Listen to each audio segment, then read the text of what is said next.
The driving force in Martin Luther's life was the fear of God.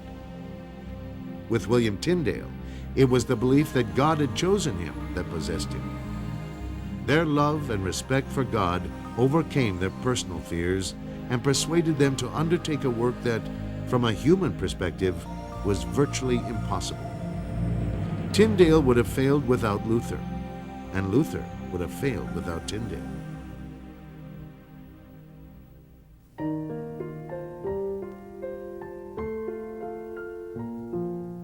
In 1604, the Puritan party would approach King James with the idea of a new translation of the Bible.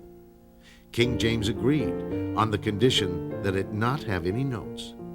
He then selected about 50 scholars that were well acquainted with Hebrew and Greek. They were divided into 6 groups. The text, including the Apocrypha, was divided among the groups, and each group member was required to work on the whole of its portion. In practice, the translators made extensive use of the great English Bibles, including Tyndale's Bible, the Geneva Bible, and the Bishop's Bible. They also consulted the original languages, the Hebrew and Greek. Over the next 6 years, they styled the English so that it was easy to memorize. In 1610, when they finished their work, over 90% of William Tyndale's words had passed into the King James Version. Their thorough approach made the King James Bible the most accurate that had ever been written. In 1611, the first printing of 20,000 King James Bibles came off the press, one for each of the 20,000 churches in England. It would become the greatest single book that has ever been printed in the history of man. The King James Bible has a message of faith, grace, peace, and hope, and has saved millions of people from eternal damnation. It is revered as God's book, His story, His control over the millenniums of time from the creation to the present, and its influence over the civilized world wherever English-speaking people have traveled is unparalleled.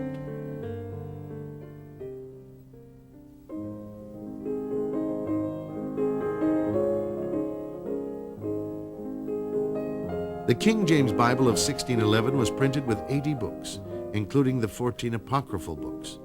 In fact, the daily reading guide in the front of the King James Bible included the Apocrypha as part of one's daily reading as you read through the Bible in a year. Archbishop Abbott, himself a member of the original translation committee, worried that some future publisher might exclude the Apocrypha. In 1615, he warned of a fine and penalty of 1 year in prison to anyone who printed the King James Bible without the Apocrypha. The fine was equal to several $100,000, an enormous sum of money.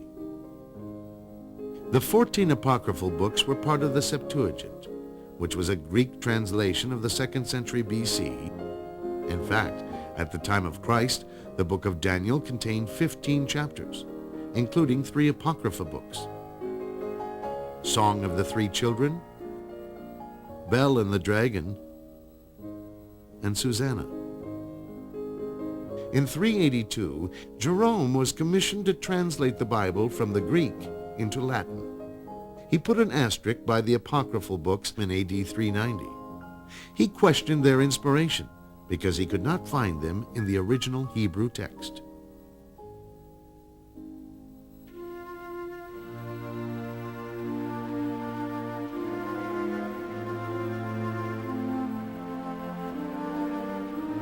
The power of God's Word in English has also been manifested over the centuries in its influence on common law and democratic government, finding expression in the Bill of Rights, the Declaration of Independence, and the U.S. Constitution. In America, the Bible in English was the textbook for liberty. Thus, the courage to rebel from Mother England was undertaken from a conviction that resistance to tyranny was obedience to God. During the Revolutionary War, the Continental Congress was nicknamed the Bible Congress because of their constant effort in getting Bibles to the troops and the common people. By 1777, the British embargo had stopped almost all Bibles coming into the country, and there were not enough Bibles to go around. So Congress authorized the import of 20,000 Bibles from Holland, Scotland, or elsewhere into different ports of the States of the Union. We are looking at the frontispiece in the Brown Family Bible, which is one of the most important Bibles ever printed in America. In 1792, we have a depiction of liberty. She has an Indian headdress, and her subjects are presenting to her the Holy Bible.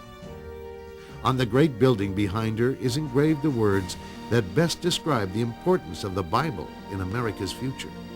It states, "Sacred to liberty, justice, and peace." In order to print a Bible this expensive, subscribers first had to be enlisted. As we turn the page, we get an insight into who the families were that could afford this beautiful Bible. The very first subscriber was George Washington, the first President of the United States. It is a list of who's who in America. Names like John Jay, the first Chief Justice of the Supreme Court, who later became President of the American Bible Society, as did John Quincy Adams. In 1791, there was such a demand for Bibles that two printers, Isaac Collins and Isaiah Thomas, published the first family Bible. This would establish the Bible in the 200-plus years to follow as the best-selling book year in and year out in America.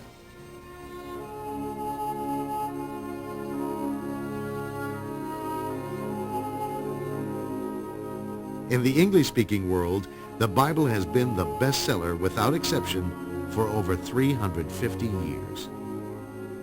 Thomas and Collins Bibles set the standard of excellence that would see the Bible through 5,000 editions over the next 110 years, as the Bible would establish America as the great light of the world through the agency of Bible societies and missionaries. Luther in Tyndale rediscovered faith, the lost message of the church. An expression of the power of God's Word can be found in the works of those such as Shakespeare and Spencer, who plagiarized Tyndale's English Bible in their writings. This elevates English literature to a level of excellence, uniting people to a love of freedom which is being realized as much today as it was in the darkest hours of the Reformation.